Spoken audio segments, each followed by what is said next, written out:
लगाते बार बार कि ये बैटरी जब आप वो करोगे डिस्पोज तो बहुत पोल्यूशन करेगी, लेकिन वो एक जगह ले जाके की जा सकते हैं। चलती गाड़ी थी तो मेरे परिवार में मेरे अलावा कोई भी इसके पक्ष में नहीं था। किस हुआ वो सारा इलेक्ट्रॉनिक्स के अंदर आ गया, तो या तो ये हीट होके ब्लास्ट हो जाएगी। है कि एक तो महंगा है, वैसे दिमाग खराब रहता है बिल्कुल, ऊपर से फिर आप उसको लगा रहे हो आधे घंटे तक ये कनेक्ट नहीं हो रही है। मुझे अलवर जाना पड़ा सिर्फ इसलिए कि ये लीड ऐसे रह जाती थी। हेलो नमस्कार जी, मैं आपका दोस्त भूपेंद्र टाटला। आज मैं टाटा पंच ईवी की एक और वीडियो लेके आया हूं। तो आजकल आप देख पा रहे हो कि ईवी को लोग पसंद कर रहे हैं, ईवी मार्केट के अंदर छाई हुई है। तो मैं आप लोगों को अगर मार्च 2024 आंकड़ों के हिसाब से आप लोगों को अगर मैं बताऊं तो टॉप 10 के अंदर जो गाड़ी आई है वो है टाटा की ईवी पंच। टॉप 10 के अंदर इससे पहले अगर हम बात करें तो टाटा की जो एक नेक्सॉन ईवी गाड़ी वो टॉप 10 में नंबर 1 पे थी, लेकिन मार्च 2024 के अंदर जो टॉप 10 नंबर 1 पे जो गाड़ी आई है वो टाटा की पंच है। और ईवी के अंदर सबसे ज्यादा जो गाड़ी अपने को मार्केट के अंदर देखने को मिलती है वो टाटा की ही गाड़ी अपने को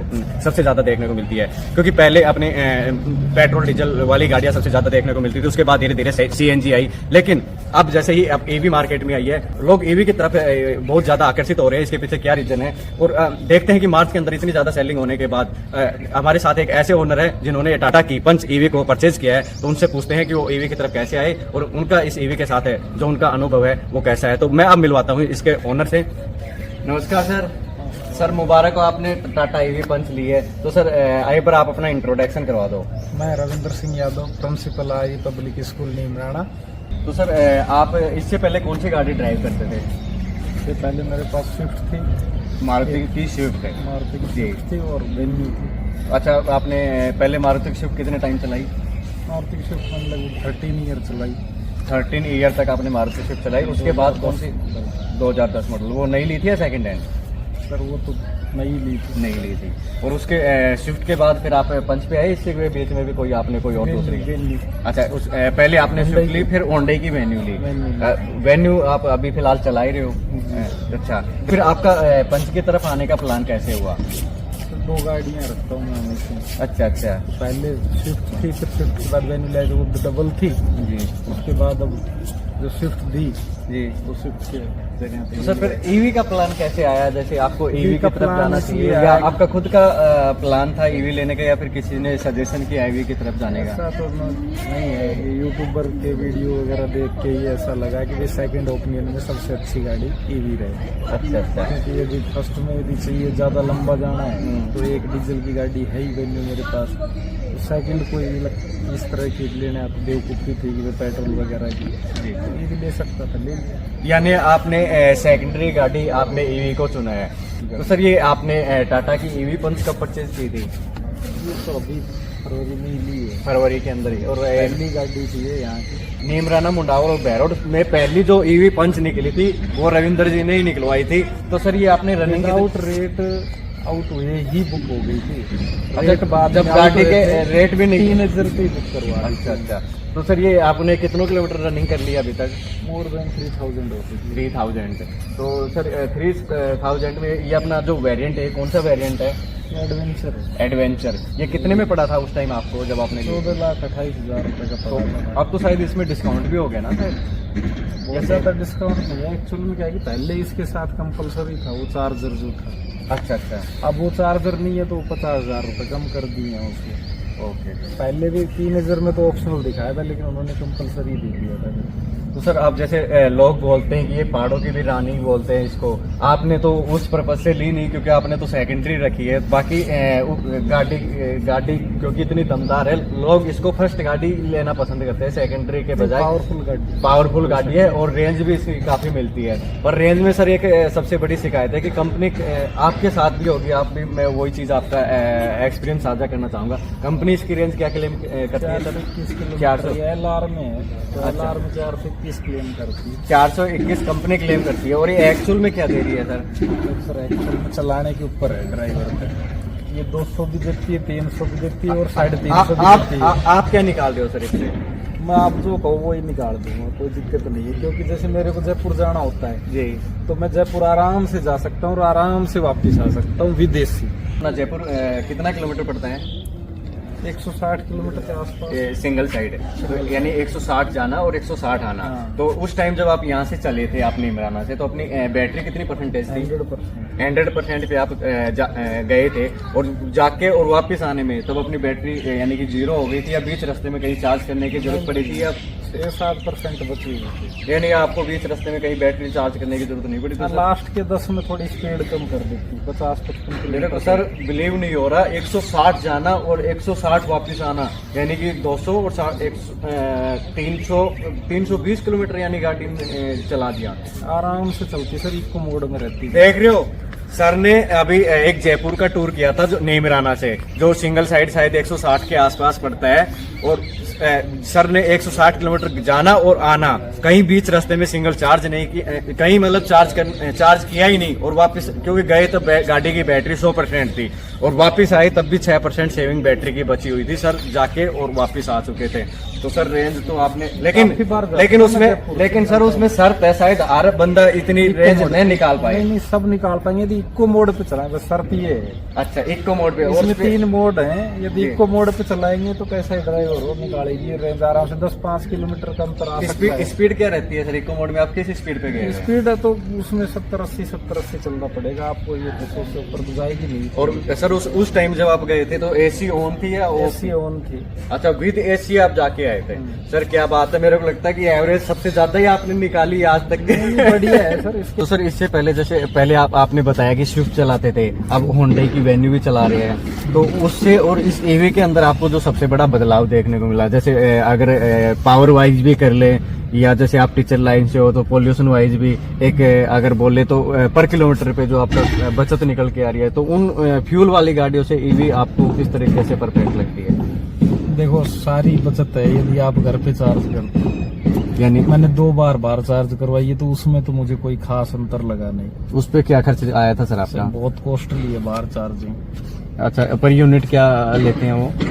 पर यूनिट आप मान लो 24-25 रुपए के आसपास चली जाती है एवरेज, यानी कि एक यूनिट के 24 से 25। 2 बार 20% चार्ज कराया ओनली। अच्छा, 20% वो भी थोड़ा शुरुआत में जब डर लगता था कि भाई पता नहीं लास्ट तक जाएं नहीं जाएं, तो जब 20% चार्ज करवाया उसी का उन्होंने 300 रुपए के लगभग तो वो ले लिए, प्लस उस पर जीएसटी, फिर उस वॉलेट में जब ऐड करते तो भी कुछ काट लेता है वो जीएसटी वगैरह के ही पैसे, जिसमें मतलब टैक्सेज इतने ज्यादा लगाते हैं। यानी कि कुल मिला के अगर बार फास्ट चार्ज से चार्ज करे तो वो फ्यूल वाले अच्छा नहीं है, फिर सीएनजी के लगभग इक्वल पड़ेगा। अच्छा, अगर अब होम चार्ज से करके चले तो पर किलोमीटर अपना 1 रुपए के आसपास से, इससे भी नीचे ही पड़ेगा। 1 रुपए से भी कम ही कॉस्ट आती है पर किलोमीटर। खुद घर पे करते हो तो 1 रुपए से, क्योंकि 7 रुपए के लगभग मैक्सिमम है पर यूनिट।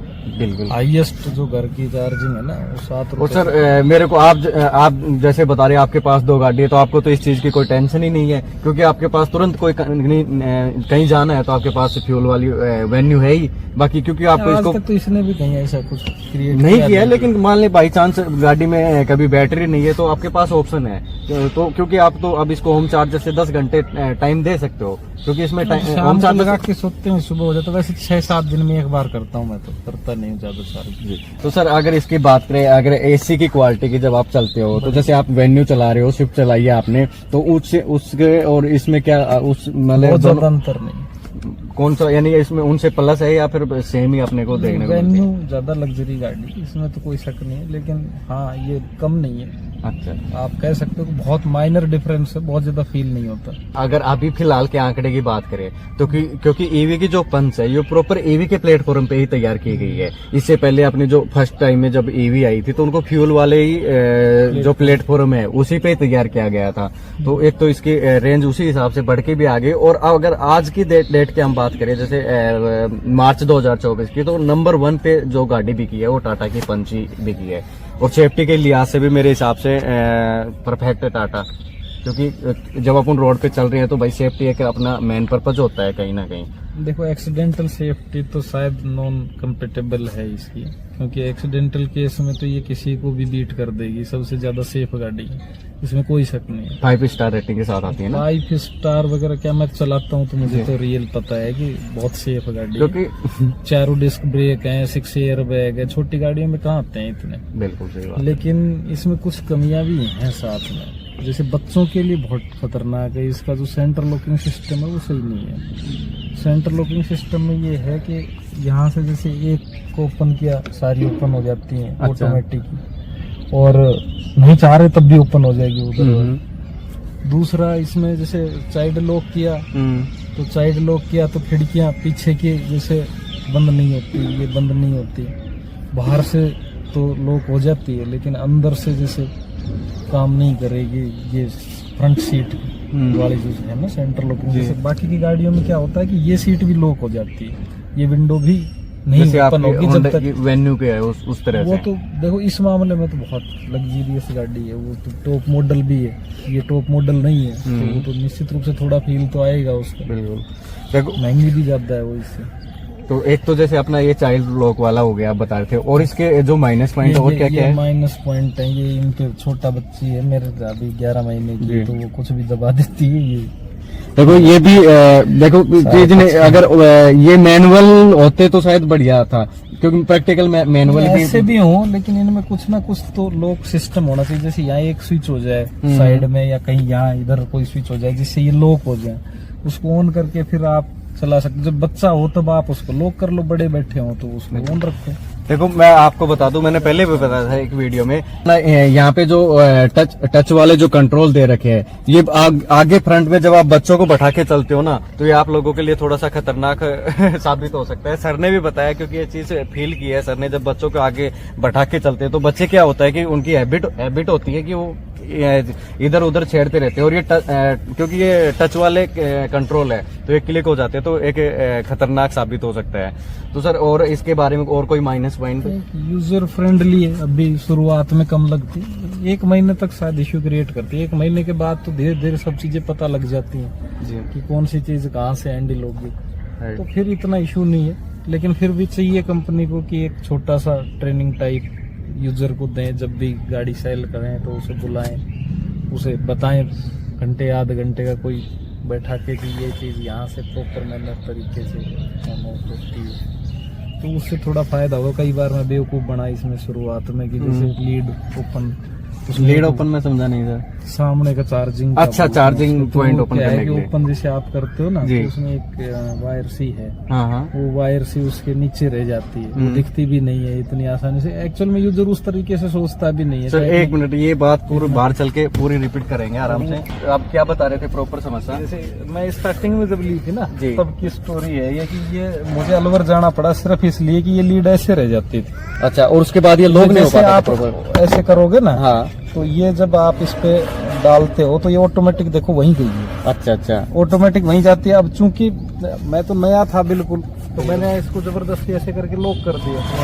तो ये क्या है कि गाड़ी फिर अंदर एरर दिखाती है, क्योंकि सारी इलेक्ट्रिक गाड़ी है और एक मोबाइल की तरह से सारा फीचर काम करता है। हाँ। तो अंदर दिखाएगा कि लीड ओपन है, जबकि लीड बंद रहता है यहाँ से। लेकिन वो दिक्कत बार बार क्रिएट कर रहा था, तो मैं अलवर ले गया शोरूम पे। तो इस समस्या के लिए फिर आप वर्कशॉप अपने यहाँ नीमराना बैरोड में अवेलेबल है नहीं? आउटलेट है, तो आपको अलवर जाना पड़ा। तो वहाँ जाके क्या समाधान हुआ? उनका वैसे यूजर फ्रेंडली है, मतलब जो भी यूजर हैं इस गाड़ियों के उनके साथ बिहेवियर अच्छा है। अच्छा, लेकिन मैं चाहता हूँ कि पहले से ही कंपनी सोचे, पहले से ही बुलाएं उनको बाकायदा 15-20 मिनट, आधे घंटे, 1 घंटे सारी चीजें पहले बता दें। तो आप प्रॉपर मैसेज यही देना चाहते हो कि इन चीजों की जानकारी जो भी एडवांस में मिलनी चाहिए कस्टमर को, कि ताकि वो परेशान ना हो इस चीज को लेके, बेवजह की परेशानी क्रिएट। बिल्कुल राइट। तो ये चीज सर ने ये जो बताया बहुत अच्छी चीज बताई है, टाटा ने करना चाहिए, क्योंकि जब भी कोई यूजर अपने नई गाड़ी लेता है तो इनके बारे में थोड़ा सा एक्सप्लेन करना चाहिए। तो और सर जैसे आपने ये जो माइनर इसमें जैसे एक तो चाइल्ड लॉक वाला बताया, एक अपना जैसे चार्जिंग पॉइंट की, इसके अलावा आपने कोई और भी ऐसी कोई समस्या नेगेटिव पॉइंट लगे आपको गाड़ी के अंदर? चार्जिंग से रिलेटेड भी बहुत ज्यादा ट्रेनिंग की जरूरत होती है चार्जिंग के लिए। एक्चुअल में यदि आप चार्जिंग के लिए जाएंगे तो आसान नहीं है इसको चार्ज करना, बाहर तो बहुत ही मुश्किल काम है।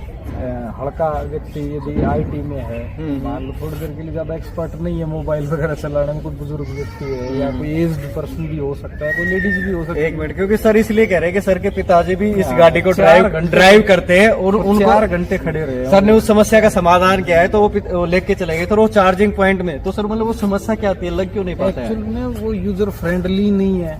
अच्छा। वोल्टेज का इशू। इनके चार्जर जो है ना, वो जी। देखो, जैसा जितना मैं टेक्निकली समझ पाया उन लोगों को बोला कि हालांकि मैं भी कोई बहुत टेक्निकल तो नहीं, बिल्कुल। लेकिन हाँ मेरे पापा से ज्यादा हूँ। हाँ हाँ। तो ऐसा मुझे लगा कि एक तो इनके चार्जर में जो होम चार्जर दे रहे हैं ना, जी। उसमें इनबिल्ट स्टेबलाइजर देना चाहिए, उससे इशू कम हो जाएंगे। एक दूसरा तो चार्जिंग लगाने का सिस्टम है ना, उसकी ट्रेनिंग जो मैंने अभी बताई ना 15-20 मिनट दें, उसी में जैसे चार्जर वहाँ रखें शोरूम पे, जो फास्ट चार्जर है वो, और वहीं से वो चार्जर लगा के उनको बताएं कि पहले ऐप इंस्टॉल करना है, फिर ऐप में वॉलेट में पैसे डालने हैं, उन्हें करके दिखाएं, बाकायदा उनसे करवाएं। और फिर कैसे उसको पहले प्लग नहीं करना है। जैसे मैं खुद भी बेवकूफ़ी कर रहा था कि पहले उसको, जैसे जाते ही क्या है कि इवन पहले पेट्रोल या डीजल की गाड़ी यूज की हुई होती तो अपन क्या करते, जाते ही उस नोब को उसमें लगा देते। बिल्कुल, वो चार्जिंग पॉइंट खोलते हैं, उसको लगा देते हैं। अब वो इसको लीड को ओपन करके हम तो उसमें से निकाल के, वहाँ व्यक्ति नहीं रहता कोई भी, सबसे बड़ी बात एटीएम सिस्टम है वो, हाँ। तो उसको आप निकाल के सीधा लगा देते हो। अब वो इसको प्लग इन उठाता नहीं। अच्छा। एक्चुअल में उन्होंने बताया, जैसे अभी मैंने करके नहीं देखा वो, क्योंकि 2 ही बार चार्ज किए, लेकिन दोनों बार प्रॉब्लम फेस की है। तो उसमें क्या होता है कि एक तो महंगा है, वैसे दिमाग खराब रहता है, बिल्कुल। ऊपर से फिर आप उसको लगा रहे हो आधे घंटे तक, ये कनेक्ट नहीं हो रही है। तो वो 10 बार 12 बार ट्राई कर रहे सही हो। और फिर वहाँ जो है होटल वगैरह के लोग रहते हैं, उनको भी इतना आईटी का ज्ञान नहीं है। वो बोलते सर हमारा इसमें कोई लेना देना नहीं।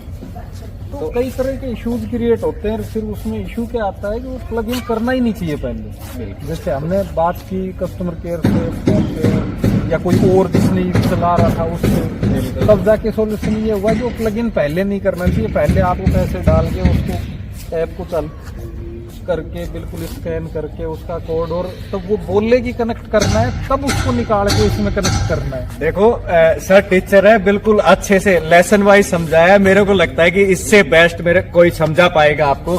जो भी इसकी समस्या है ना चार्जिंग, शायद आज तक किसी ने एक्सप्लेन नहीं की होगी।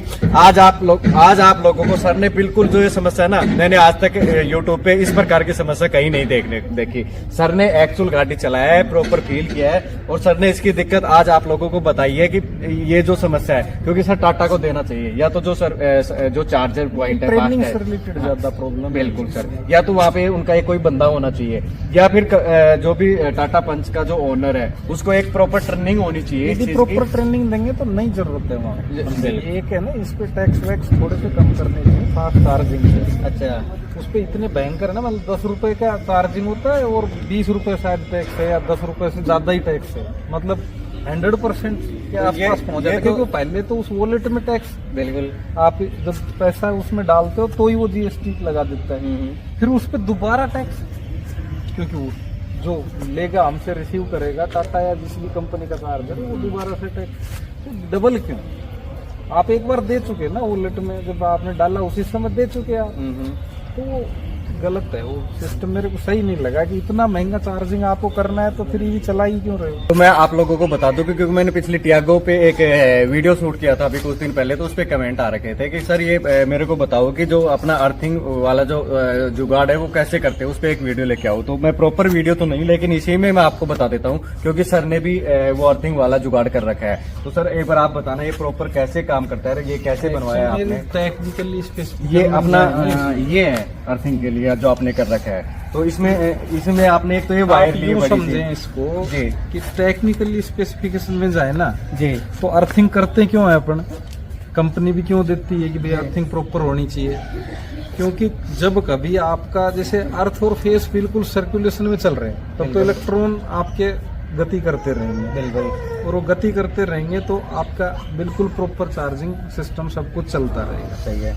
लेकिन होता क्या है कि कभी मान लो अर्थ मिस हो गया, सपोज देन सिंगल टाइम या कभी भी, तो इसमें टेक्निकली चीज क्या रहती है, जैसे मिस हुआ वो सारा इलेक्ट्रॉन इसके अंदर आ गया, तो या तो ये हीट होके ब्लास्ट हो जाएगी, या फिर गाड़ी खुद ही वो करंट देने लगेगी। तो वो चीज ना हो, उसकी वजह से क्या करते हैं हम, एक थर्ड इसमें पॉइंट लगाते हैं, जिससे जब भी कभी ऐसा होगा तो ऑटोमेटिकली वो अर्थ में इलेक्ट्रॉन धरती में चले जाएंगे। अच्छा। तो ये एक वो टेक्निकल चीज है। तो ये एक एक्सटेंशन बोर्ड है सिंपली। बस सिर्फ अंतर इतना है कि इसमें से जो हमारा न्यूट्रल और बेस का, वो दोनों तो यहाँ मेन उस पे लगे हुए हैं। थर्ड वाले उस पे निकाल के हमने एक एक्स्ट्रा वायर बाहर निकाल लिया है।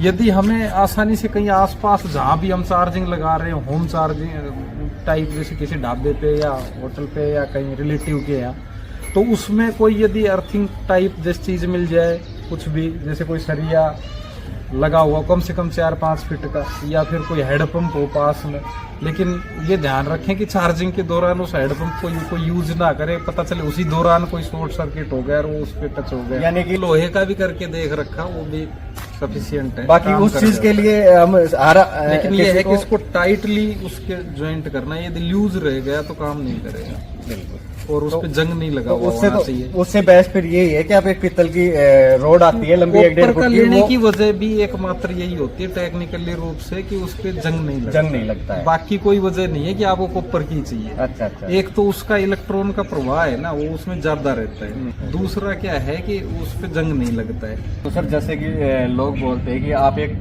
ब्लास्ट टैंक पे बैठ के चलते हो, तो ऐसा आपको, आपके इस चीज के बारे में क्या राय है? टोटली मिथ है, ऐसा कुछ भी नहीं है।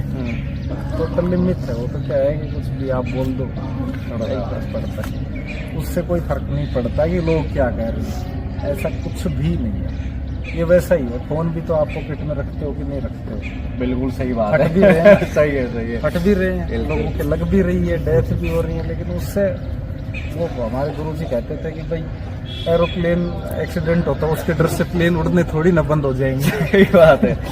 तो और ऐसा सर कुछ भी नहीं, मिथ है ये तो। और सर एक जैसे इसकी कॉस्ट ज्यादा महंगी है, अब जैसे यही अगर आप अभी फिलहाल टाटा ने नई लॉन्च की है 6 लाख के अंदर, फ्यूल के अंदर, पेट्रोल या डीजल के अंदर, नहीं, तो 6 लाख के अंदर, और ये टाटा पंच जो आ रही है ना सर जी, उसका ठीक से अपन कंपैरिजन नहीं कर पाते। एक तो ये बड़ा रीजन है। एक्चुअली में क्या है कि हम उस चीज से कंपैरिजन करते जो इसकी इक्विवेलेंट नहीं है। जी, बराबर की चीजों की तुलना की जानी चाहिए, मेरा ऐसा मानना। मैंने जब ली थी तो मेरे परिवार में मेरे अलावा कोई भी इसके पक्ष में नहीं था। अच्छा। और बहुत शुरुआत में फेस भी किया कि सारे घर वाले कि भाई इसके ये हो गया, अब वो हो गया, क्योंकि मैं भी यूजरली उतना जान नहीं रहा था कि कैसे क्या काम होगा इसमें। तो बड़ी दिक्कत आती थी जब भी इसमें कोई दिक्कत होती थी। घर वाले, मैंने तो तेरे को कहा था अगर जिस दिन 4 घंटे रहे तो उस दिन बोला भी उन्होंने कि भाई इसको वापस दे दीजिए। यानी कि पूरी फैमिली इसके अगेंस्ट थी, आपका एक डिसीजन था। अब सब एग्री हैं। अब धीरे धीरे जैसे इसको यूज किया है तो सबको पसंद आ गई है ये। हाँ, तो ये इसका मेन रीजन यूजर को उसके प्रति अवेयरनेस का है। बाकी रही बात ये कंपैरिजन वाली रेट की, तो देखो सबसे बड़ा तो ये है कि पोल्यूशन फ्री है। राइट। उससे तो तुलनात्मक रूप से है ही है। इसमें भी एक पॉइंट लगाते बार बार कि भाई ये बैटरी जब आप वो करोगे डिस्पोज तो बहुत पोल्यूशन करेगी, लेकिन वो एक जगह ले जाके की जा सकते हैं। चलती गाड़ी में आप बताओ कैसे डिस्पोज कर सकते हो कहीं उसमें कार्बन डाइऑक्साइड के, कार्बन मोनोऑक्साइड के, तो वो पॉसिबल नहीं है। ये चीजें पॉसिबल है कि इसको डिस्पोज किया जा सकता है कहीं। सर आप ईवी में पंच की तरफ क्यों आए? जैसे अपनी महिंद्रा की टीयूवी भी आ रही है, और टीयूवी 300 400 सॉरी, और जैसे अपने टाटा की टियागो भी आ रही है, तो पंच की तरफ ही कैसे आपका मन बना? 2-3 कारण थे सर। एक तो मेरी रेंज, अच्छा रेंज सबसे पहला कारण तो ओके, मेरी रेंज में थी ये गाड़ी। दूसरी सबसे बड़ा कारण था टाटा का रिलायंस, जो टाटा पे फेथ करते हैं लोग। जी, मैं भी करता हूँ कहीं ना कहीं। तो खुद ही बोलता है कि मैं उद्यमी हूँ, बिजनेसमैन नहीं, व्यापारी नहीं हूँ। जी, तो वो उसमें अंतर है। व्यापारी क्या होगा कि उसके लिए कुछ भी हो वो पैसे कमाने की सोचता है। राइट। उद्यमी क्या सोचता है कि देश कैसे खुशहाल बने। ये अंतर होता है उनमें फंडामेंटल का। तो वो उसकी वजह से भी लिया। बाकी 1-2 कारण और भी है कि इसकी बैटरी जो है वो टेस्टेड आती है। जी, जैसे आप अभी बता रहे थे ब्लास्ट हो जाए, तो जी, उसका मेन कारण ये है कि इसकी जो लिथियम की बैटरी, लिथियम आयरन बैटरी होती है, जी, लिथियम आयरन बैटरी के चारों तरफ लिक्विड में कूलिंग सिस्टम होता है, इसीलिए वो ब्लास्ट नहीं होते। आप देखो मोबाइल में भी यदि आप देखेंगे तो जो नॉन टेस्टेड बैटरी है वो जल्दी ब्लास्ट होती है, टेस्टेड ब्लास्ट नहीं होती। ये भी एक बड़े कारण है। और सर एक अपन अगर बात कर ले इसके सर्विस कॉस्ट की, तो इसमें सर्विस कितने किलोमीटर पे और क्या खर्च आता है सर्विस कॉस्ट पे? एक्चुअली क्या है कि इसमें बहुत ज्यादा क्लियर तो नहीं है जी, क्योंकि एक ही सर्विस हुई है और वो फ्री आपने वाली अभी तक एक ही सर्विस की है, वो भी फ्री वाली? फ्री वाली हुई है जी। यानी कि 1500-2000 के आसपास हो जाएगी। 1500 से भी नीचे यानी 1000 रुपए के आसपास इसकी सर्विस हो जाएगी। 1000 के आसपास। सर थैंक यू, आपका ये कीमती टाइम देने के लिए बहुत बहुत धन्यवाद। दोस्तों आज की वीडियो में बस कुछ इतना ही, मिलते हैं आपको बहुत ही जल्द और एक नई वीडियो में।